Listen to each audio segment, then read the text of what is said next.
Holes, Chapter 12. Again, Stanley was the last one to finish digging. It was late in the afternoon when he dragged himself back to the campground. This time he would have accepted a ride in the truck if it was offered. When he got to the tent, he found Mr. Pendanski and the other boys sitting in a circle on the ground. "Welcome, Stanley," said Mr. Pendanski. "Hey, Kidman, you got your hot dog?" asked Magnet. He managed to nod. "You spitting it?" asked Squid. He nodded again. "You're right," he said to X-Ray. "The second hole's the hardest." X-Ray shook his head. "No, the third hole's the hardest," he said. "Come in and join our circle," said Mr. Pendanski. Stanley plopped down between Squid and Magnet. He needed to rest up before taking a shower. "We've been discussing what we want to do with our lives," said Mr. Pendanski. "We're not going to be at Camp Green Lake forever. We need to prepare for the day we leave here and join the rest of society." "Hey, that's great, Mom," said Magnet. "They're going to finally let you out of here?" "Ha ha ha ha ha," the other boys laughed. "Okay, Jose," said Mr. Pendanski. "What do you want to do with your life?" "I don't know," said Magnet. "You need to think about that," said Mr. Pendanski. "It's important to have goals. Otherwise, you're going to end up right back in jail. What do you like to do?" "I don't know," said Magnet. "You must like something," said Mr. Pendanski. "I like animals," said Magnet. "Good," said Mr. Pendanski. "Does anyone know of any jobs that involve animals?" "Veterinarian," said Armpit. "Oh, that's right," said Mr. Pendanski. "Well, he could work at a zoo," said Zigzag. "He belongs in the zoo," said Squid. Then he and X-Ray laughed. "How about you, Stanley? Any ideas for Jose?" Stanley sighed. "Animal trainer," he said. "Like for the circus or movies or something like that." "Any of those jobs sound good to you, Jose?" asked Mr. Pendanski. Yeah. I like the one Kidman said about training the animals for the movies. I think it'd be fun to train monkeys." X-Ray laughed. "Don't laugh, Rex," said Mr. Pendanski. "We don't laugh at people's dreams. Someone's going to have to train monkeys for the movies." "Who are you kidding, Mom?" asked X-Ray. "Magnet's never going to be no monkey trainer." "You don't know about that," said Mr. Pendanski. "I'm not saying it's going to be easy. Nothing in life is easy, but that's no reason to give up. You'll be surprised what you can accomplish if you set your mind to it. After all, you have one life, so you should try to make the most of it." Stanley tried to figure out what he'd say if Mr. Pendanski asked him what he wanted to do with his life. He used to think he wanted to work for the FBI, but this didn't seem the appropriate place to mention that. "So far, you've all done a pretty good job on messing up your lives," said Mr. Pendanski.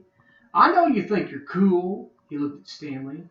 "So, you're a caveman now, huh? You like digging holes, caveman?" Stanley didn't know what to say. "Well, let me tell you something, caveman.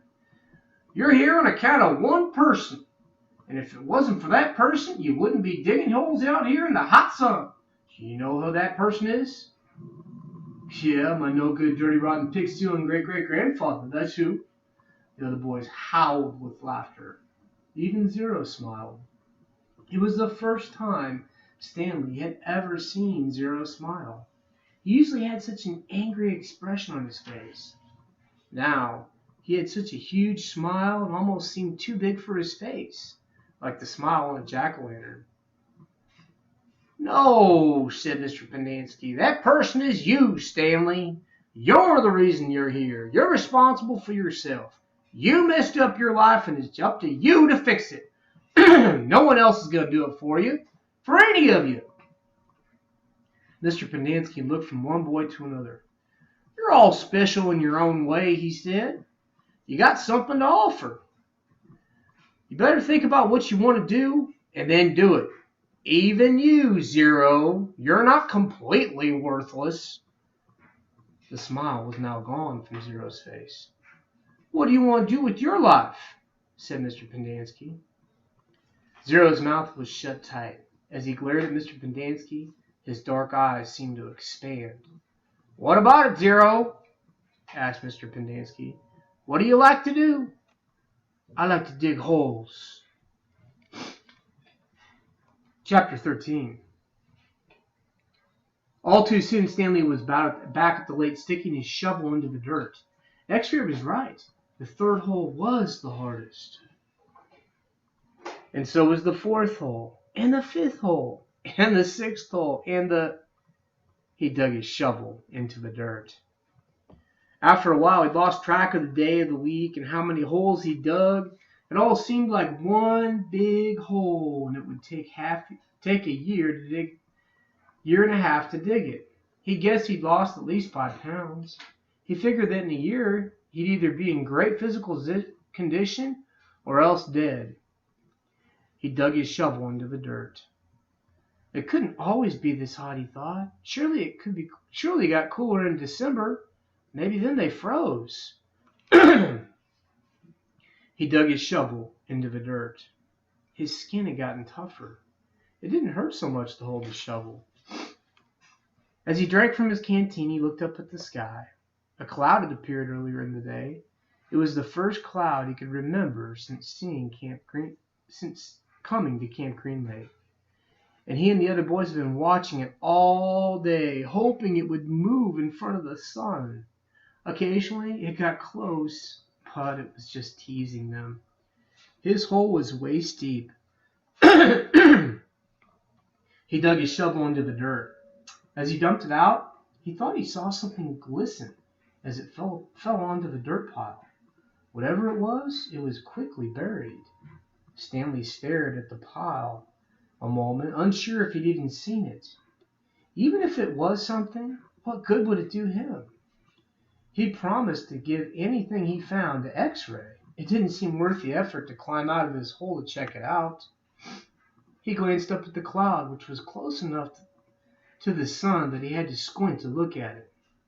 He dug his shovel back into the earth, scooped out some dirt, lifted it over his dirt pile. But instead of dumping it there, he tossed it off to the side. His curiosity had gotten the better of him.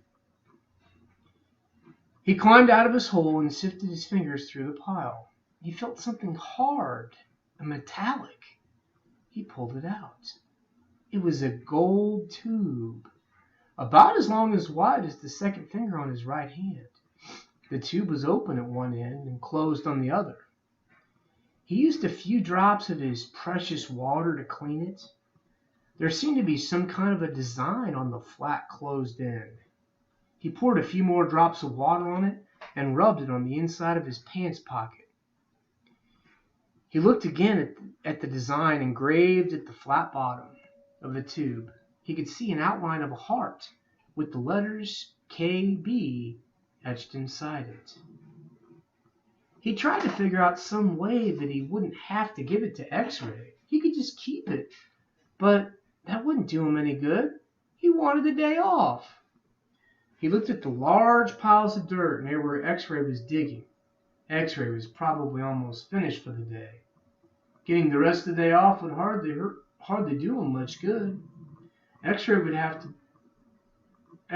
first have to show the tube to Mr. Sir or Mr. Pendanski, who would then have to show it to the warden, and then X-Ray might be done anyway.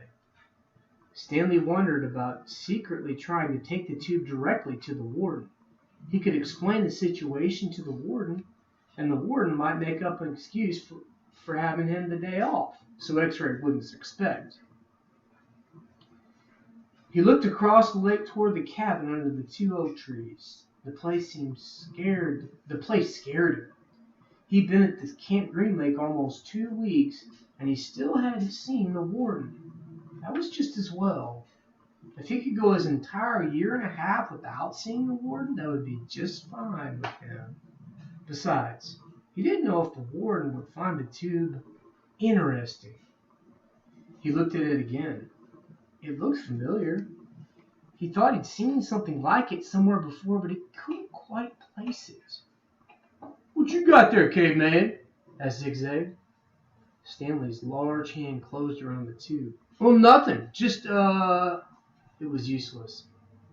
I think I may have found something. Another fossil?